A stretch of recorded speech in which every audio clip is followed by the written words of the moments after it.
Hello friends, तो हम हैं भोपाल में और हम जा रहे हैं भीमबेटका की गुफाएं। चलिए आप सबको भी घुमाते हैं। तो हमारी यात्रा शुरू हो गई है और पक्की सड़क कच्चेपन से हाथ मिलाती हुई छोटे छोटे मोड़ और चढ़ाई चढ़ती हुई लाल मुरम की धरती की ओर बढ़ रही है। यूं लग रहा है जैसे हम आधुनिक समय से प्रागैतिहासिक युग की दहरी पर जा रहे हैं। हम लोग नाश्ते करने के लिए रुके हैं और मैं जब भी बोलने जा रही हूँ शायद मुझे डांट पड़ेगी। हम दोनों को मैगी खाना है, मेरी और मेरी बहन को। I support. तो यह लोहे की कढ़ाई में उबलती हुई मैगी सिर्फ नाश्ता नहीं है, अतीत की ओर बढ़ने से पहले वर्तमान का एक स्वाद है जो यात्रा में उत्साह भरेगा हजारों साल पुराने पत्थरों तक पहुंचने में। तो यहाँ से टिकट लेते हुए हम अंदर आ गए हैं और यह पार्किंग है। यहाँ हमने गाड़ी खड़ी की और अब हम जा रहे हैं अंदर। कुछ रास्ते मंजिल तक नहीं ले जाते, वे हमें हमारी जड़ों तक लौटा देते हैं। यह प्रवेश द्वार वह द्वार है जहाँ लाखों साल पहले शब्द नहीं थे पर भाव थे। दीवारें बोलती थीं, पत्थर बोलते थे। यह शेल्टर एक है। मानव निवास के सबसे प्राचीन प्रमाण यहीं पर मिले हैं। यह केवल शिला नहीं है, मानव स्मृति का वह पहला पन्ना है जहां इतिहास ने बोलना सीखा। इसका आकार अर्धवृत्ताकार और विशाल है। माना जाता है कि यहाँ समूह की बैठकें होती थी, सामाजिक अनुष्ठान होते थे और सामूहिक गतिविधियां भी होती थी, इसलिए इसे ऑडिटोरियम गुफा कहा जाता था। कुछ जगहों पर दरवाजे नहीं होते, वहाँ इतिहास स्वयं आपको भीतर बुला लेता है। यहाँ शैलाश्रयों की संख्या कुल 700 है। इनमें से लगभग 130 और 140 में चित्र सुरक्षित रखे गए हैं। हवा में मिट्टी की सौंधी गंध घुली हुई थी। कभी किसी चिड़िया की तान सुनाई देती थी तो कभी पत्तों की सरसराहट इतिहास के पन्ने पलटती प्रतीत होती थी। सचमुच ऐसा लग रहा था ये कहाँ आ गए हम।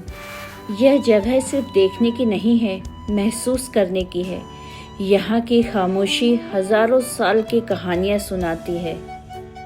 देखिए ना, चट्टानों का वह समूह ऐसा लग रहा है जो ना तो पहाड़ ही है ना तो इमारत है, बल्कि समय का स्थिर हुआ रूप है। भीमबेटका सिर्फ गुफाएं नहीं हैं, यहाँ इंसान ने 1 लाख साल पहले अपने डर, शिकार, उत्सव और सपनों को पत्थरों पर उकेरा था। इन चित्रों को देखे, शिकार करते मानव, नाचते हुए समूह, जानवर और युद्ध के दृश्य। सोचिए तो, जब ना कागज था ना कलम, तब इंसान ने इतिहास को ही दीवार बना लिया। 8 नंबर 6 नंबर ये मुझे सबसे अच्छी लगती है। ये बड़ा प्यारा सा एरिया है, लिविंग एरिया है।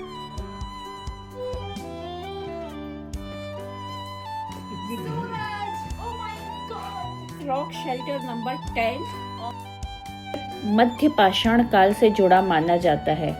यहाँ मानव सिर्फ शिकार ही नहीं कर रहा था, बल्कि योजना बनाना और चिन्हों के माध्यम से संवाद करना भी सीख चुका था। इंसान यहाँ चित्र नहीं बना रहा था, बल्कि अपने विचार पत्थरों पर छोड़ रहा था। इन फूलों को देखिए, कितने प्यारे हैं। इन्होंने किताबें नहीं पढ़ी, लेकिन ये इतिहास के सबसे पास खिलते हैं, है ना? ध्यान से देखिए, ये पाषाण कालीन है। मैं आगे माना हूँ। यहाँ पर जो पिक्चर बने हुए हैं, रेखा चित्र बने हुए हैं, वो सफेद रंग से बनाए थे। वो मैंने बनाए थे और वो मैंने फूलों के रंग से बनाए थे। अब हम लौट रहे हैं, पर ऐसा लग रहा है जैसे सब कुछ पीछे छूट रहा है। पत्थर यहीं रह जाएंगे, चित्र यहीं रह जाएंगे, पर इनके सवाल हमारे साथ लौट जाएंगे। जंगल का रास्ता फिर सामने है, पर अब वही रास्ता कुछ बदला हुआ लग रहा है, या शायद हम बदल गए हैं। इतिहास पीछे नहीं होता, वह हमारे भीतर ही चलता है। कुछ जगहों से हम लौट आते हैं, पर वहाँ का समय हमारे साथ लौटता है।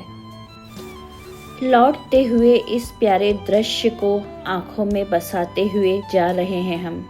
क्या पता उसकी हर परत में भी कोई इतिहास चुपचाप छिपा हो, जिसे हम सिर्फ सुंदर कहकर आगे बढ़ रहे हैं। संभव है वहीं समय ने अपनी सबसे पुरानी बातें दबा रखी हों, कुछ इतिहास समेटे हों, क्योंकि इतिहास दीवारों पर नहीं, धरती की हर सांस में छिपा है।